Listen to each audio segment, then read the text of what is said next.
Hello guys, वैसे तो आप लोगों ने कुंफू पांडा के सारे एपिसोड देख रखे होंगे, लेकिन आज हम एक्सप्लेन करने वाले हैं कुंफू पांडा का 4 एपिसोड। मूवी की स्टार्टिंग में हमें कुछ भेड़ों को लोहे की खदान में काम करते हुए दिखाया जाता है, लेकिन वहाँ टाइलंग आ गया था, जिसे देखकर सभी डर जाते हैं। टाइलंग सभी से कहता है, शांति घाटी के लोगों को बता दो कि टाइलंग जिंदा है और इस बार मुझे कोई नहीं रोक सकता, ड्रैगन योद्धा भी नहीं। और टाइलंग पूरी खदान को जलाकर वहाँ से निकल जाता है। तभी सीन शिफ्ट होता है और हमें मूवी के हीरो को दिखाया जाता है, जिसका नाम पो था। वो एक शार्क से फाइट कर रहा होता है, क्योंकि शार्क ने उस गाँव के बच्चों को निगल लिया था। वो एक ड्रैगन योद्धा होने की वजह से सभी की मदद करता है, इसलिए पो उस शार्क को हराकर उस गांव के लोगों की मदद करता है, ताकि वो शांति से रह सके। वहीं पूरे गांव वाले भी पो को हीरो मानने लगते हैं। तभी वहाँ मास्टर सेपू आते हैं, जिसने पो को ड्रैगन योद्धा बनाया था। मास्टर सेपू पो से कहते हैं, मुझे तुमसे अकेले में बात करनी है, लेकिन पो उनकी बातों पर ध्यान नहीं देता और वहाँ से निकलकर अपनी शॉप की ओपनिंग करने के लिए चला जाता है, जो कि पो के डैड लिंग और पिंग ने ओपन करी थी। वहाँ जाकर शॉप की ओपनिंग करता है और गाँव के सभी छोटे बच्चों को अपने वॉरियर फ्रेंड्स की स्टोरी सुनाने लगता है, कैसे उसके फ्रेंड सीक्रेट मिशन पर गए थे। तभी वहाँ मास्टर सेपू आकर पो को अपने साथ जेड महल लेकर चले जाते हैं और पो से कहते हैं, अब वक्त आ गया तुम्हें अपनी अगली सीढ़ी पर जाने का। लेकिन पो को कुछ समझ नहीं आता, तो मास्टर सेबू पो को समझाते हुए कहते हैं, तुम्हें अपना अगला वारिस चुनना होगा, जो अगला ड्रैगन योद्धा बन सके। ये सुनकर वो शौक हो गया। वो सेबू से कहता है, इसका मतलब अब मैं ड्रैगन योद्धा नहीं रहूंगा। तो मास्टर सेबू बताते हैं, तुम अपना वारिस चुनने के बाद शांति घाटी के आध्यात्मिक गुरु बनोगे और शांति का ज्ञान दोगे। लेकिन पो उनसे कहता है, मुझे ये सब करना नहीं आता, मुझे बस फाइट करनी है। तो मास्टर सेबू गुस्सा होकर पो से कहते हैं, तुम्हें अपना वारिस चुनना ही पड़ेगा और इसके लिए तुम सभी वॉरियर का इंटरव्यू लोगे। ये कहकर मास्टर सेबू वहाँ से चले जाते हैं। वहीं अगले दिन सभी वॉरियर जो कि कुंफू में माहिर थे, वो मास्टर और पो के सामने अपना टैलेंट दिखाने लगते हैं और वो बारी बारी करके अपना टैलेंट दिखाते हैं, जिसे देखकर सभी हैरान हो जाते हैं। मास्टर सेपू इन वॉरियर में से ड्रैगन योद्धा चुनने का काम पो को देते हैं, लेकिन पो घबरा जाता है और वो दूसरों को ड्रैगन योद्धा ना चुनकर बल्कि खुद को ड्रैगन योद्धा चुन लेता है। ये देखकर मास्टर सेप गुस्सा होकर वहाँ से चले जाते हैं और मास्टर सेपू और पो के बीच काफी देर तक बहस होती है, लेकिन पो किसी को ड्रैगन योद्धा नहीं बनाना चाहता था। तो मास्टर सेपू पो को पेड़ के नीचे मेडिटेशन करने की बोलकर वहाँ से चले जाते हैं। पो वहाँ बैठकर मेडिटेशन करने लगता है। तभी पो एक चोर को जेड महल में जाते हुए देख लेता है। वो उसे रोकने के लिए महल में जाता है और चोर को पकड़ने की कोशिश करने लगता है, लेकिन चोर काफी तेज होने के कारण पो के हाथ नहीं लगता, क्योंकि वो चोर एक फोक्स थी जिसका नाम जेन था। लेकिन पो और जेन के बीच फाइट होने लगती है और जेन पो से उसकी जादुई छड़ी भी ले लेती है, क्योंकि जेन उसी छड़ी को लेने आई थी। जेन छड़ी लेकर वहाँ से जाने वाली थी, लेकिन पो उसे किसी तरह पकड़ लेता है और जेन को जेल में डालने के लिए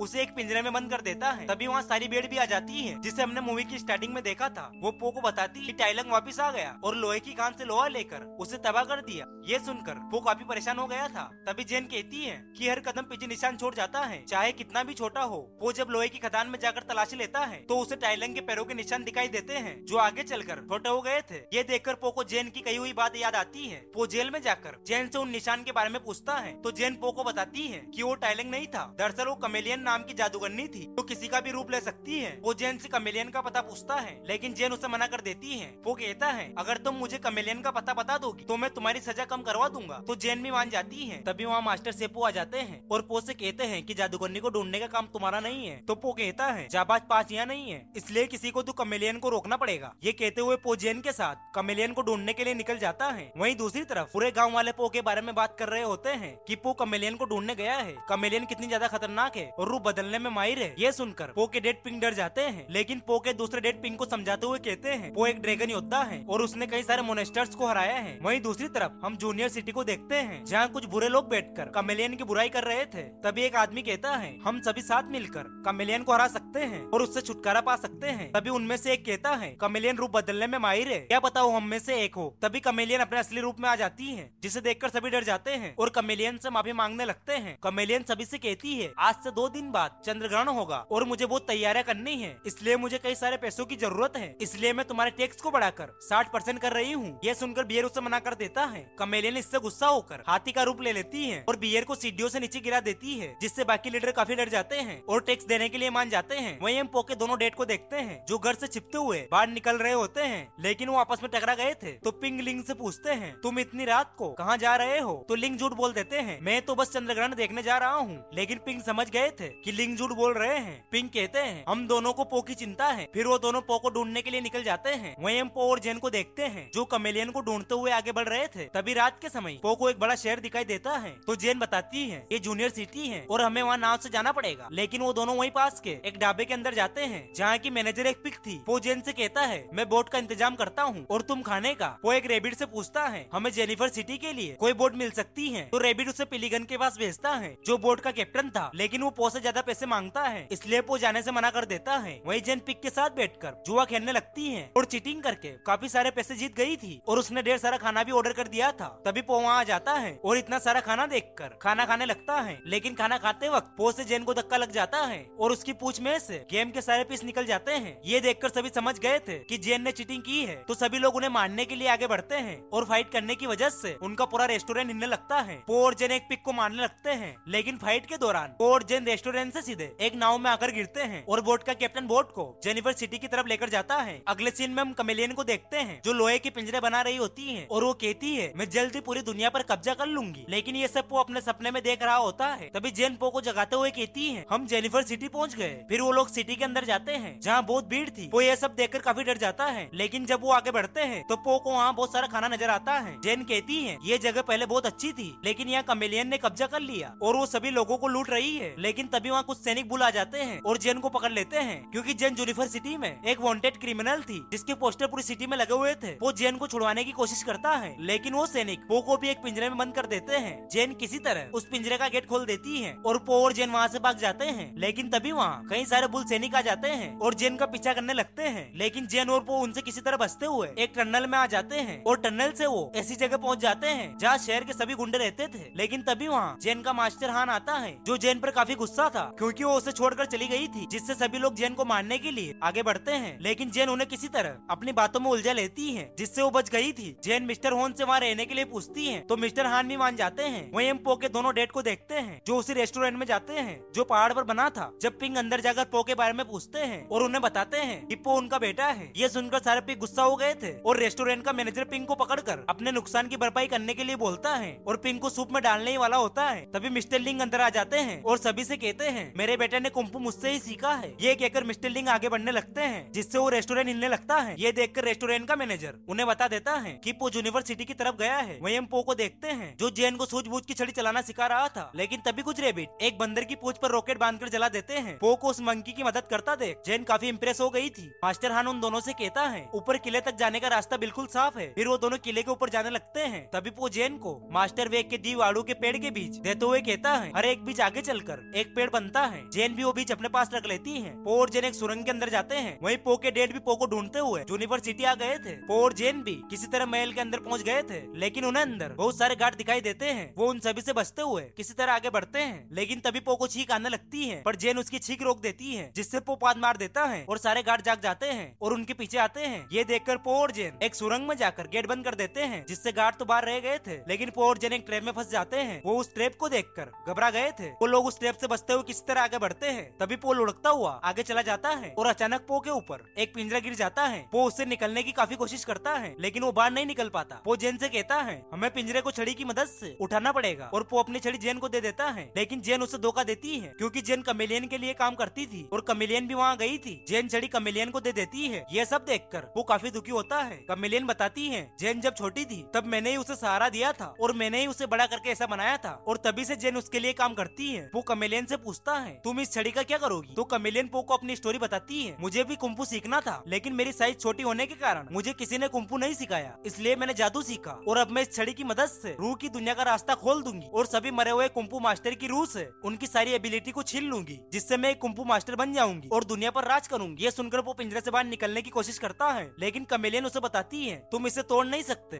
क्योंकि इसके ऊपर प्राचीन मंत्र लिखे हुए हैं। ये सुनकर पो कहता है मैं इसे तोड़ तो नहीं सकता, लेकिन इसके नीचे से निकल तो सकता हूँ। ये बोलकर पो नीचे पंच मारता है, जिससे फ्लोर टूटने की वजह से वो नीचे गिर जाता है, जहाँ बहुत सारे गार्ड होते हैं और वो पो पर अटैक कर देते हैं। पो उनसे बचते हुए किसी तरह बाहर निकलकर गेट बंद कर देता है, लेकिन बाहर भी दो गार्ड थे जो पो पर अटैक करते हैं, लेकिन पो उन्हें नीचे गिरा देता है। लेकिन तभी वहाँ जेन छड़ी लेकर आ जाती है। पो उससे छड़ी लेने के लिए जाता है, लेकिन तभी पो को पता चलता है वो कमेलियन है जो रूप बदलकर पो को मारना चाहती थी। तभी पो जेन को पीछे देखकर चौंक जाता है और कमेलियन पो को धक्का देकर नीचे गिरा देती है। ये देखकर जेन काफी दुखी होती है क्योंकि अब वो भी पो को अपना दोस्त मानने लगी थी। फिर जेन कमेलियन के साथ चली जाती है। वहीं हम देखते हैं वो अभी भी पेड़ की डाली से लटका हुआ था। तभी एक लिजार्ड सैनिक पो के ऊपर हमला कर देता है, लेकिन मिस्टर पिंग वहाँ आकर उस लिजार्ड सैनिक को नीचे गिरा देते हैं। तभी पेड़ टूटने लगता है और पो नीचे गिरने वाला होता है, तो मिस्टर लिंग वहाँ आकर पो की जान बचा लेते हैं और वहाँ से निकलकर एक टावर पर आ जाते हैं। तभी उन सभी को वहाँ कमेलियन के गार्ड दिखते हैं जो बहुत सारे पिंजरों को किले में लेकर जा रहे थे। दूसरी तरफ हम कमेलियन को देखते हैं जो जेन से कहती है अगर कुछ पाना है तो अपने आसपास की चीजों का इस्तेमाल करना सीखो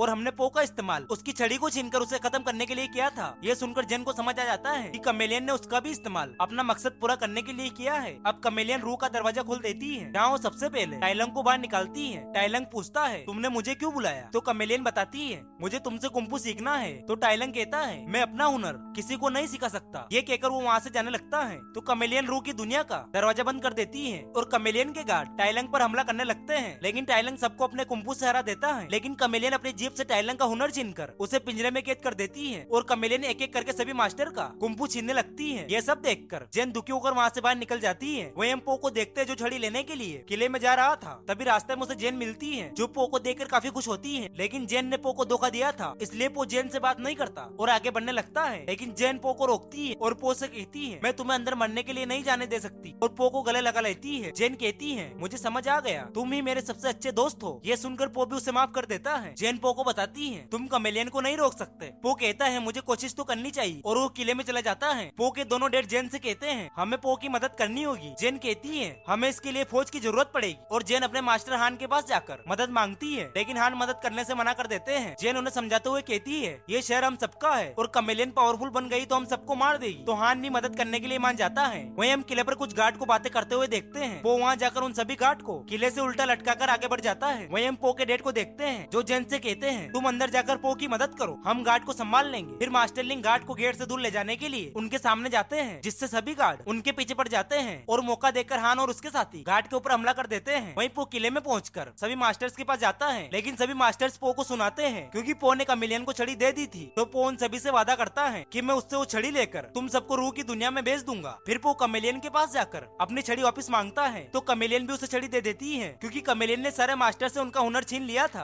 पो कमेलियन को अपनी बातों से समझाने लगता है, लेकिन कमेलियन पो के ऊपर अटैक कर देती है। वहीं पो को मास्टर सेपू दिखाई देते हैं जो पो से कहते हैं मुझे खुशी है तुमने लड़ाई से पहले उसे समझाने की कोशिश की, लेकिन अब तुम उसे अपने तरीके से समझाओ। ये सुनकर पो भी कमेलियन के ऊपर अटैक कर देता है। कमेलियन एक एक करके सभी मास्टर्स का रूप लेकर उनके हुनर से पो के ऊपर हमला करती है। काफी देर फाइट के दौरान कमेलियन पो के सबसे बड़े और मजबूत दुश्मन टाइलंग का रूप लेकर पो पर हमला करती है, लेकिन तभी जेन एक पिंजरे में झूलकर वहाँ जाती है और कमेलियन पर गिरा देती है। लेकिन कमेलियन मास्टर एलिफेंट का रूप लेकर अपने सूंड से जेन को पकड़ लेती है। जेन पो का दिया हुआ बीज एलिफेंट की सूंड में डाल देती है, जिससे उसका दम घुटने लगता है और वो जेन को छोड़ देती है। अब कमेलियन ने एक साथ सारे मास्टर का रूप ले लिया था और कमेलियन एक बड़े मोनेस्टर में बदल गई थी और वो जेन को लेकर उड़ जाती है। पो भी जेन को बचाने के लिए कमेलियन के पीछे जाता है और किसी तरह उसकी पूंछ पर लटक जाता है और बहुत मुश्किल से किसी तरह कमेलियन को जमीन पर क्रैश कर देता है। लेकिन कमेलियन नीचे गिरते ही पो का रूप लेकर पो पर ही हमला करती है और उन दोनों के बीच खतरनाक फाइट होती है। लेकिन कमेलियन ज्यादा ताकतवर होने की वजह से पिंजरों पर जादू करके पो के ऊपर फेंकती है, जिससे पो उन पिंजरों के बीच में फंस जाता है। जेन पो को निकालने की कोशिश करती है, लेकिन पो जेन से कहता है कि मैं यहाँ से नहीं निकल पाऊंगा। पो जेन को छड़ी देते हुए कहता है अब तुम्हें ही कमेलियन को रोकना होगा। जेन छड़ी लेकर कमेलियन से लड़ने लगती है, लेकिन कमेलियन के आगे जेन नहीं जीत सकती थी, इसलिए जेन छड़ी से पो का सिखाया हुआ मुंह इस्तेमाल करती है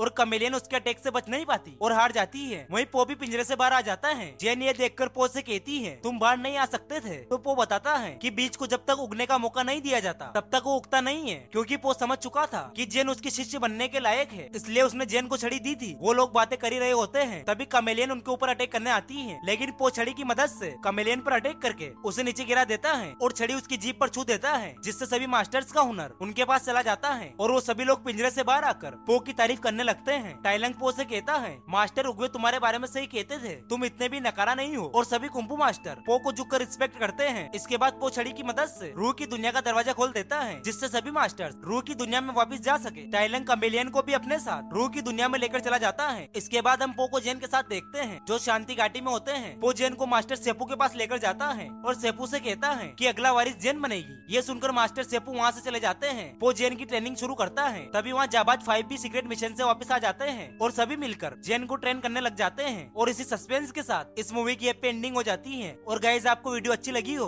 तो वीडियो को लाइक और चैनल को सब्सक्राइब जरूर करना और नेक्स्ट मूवी कौन सी देखना चाहते हो कमेंट बॉक्स में जरूर बताना। Thanks for watching.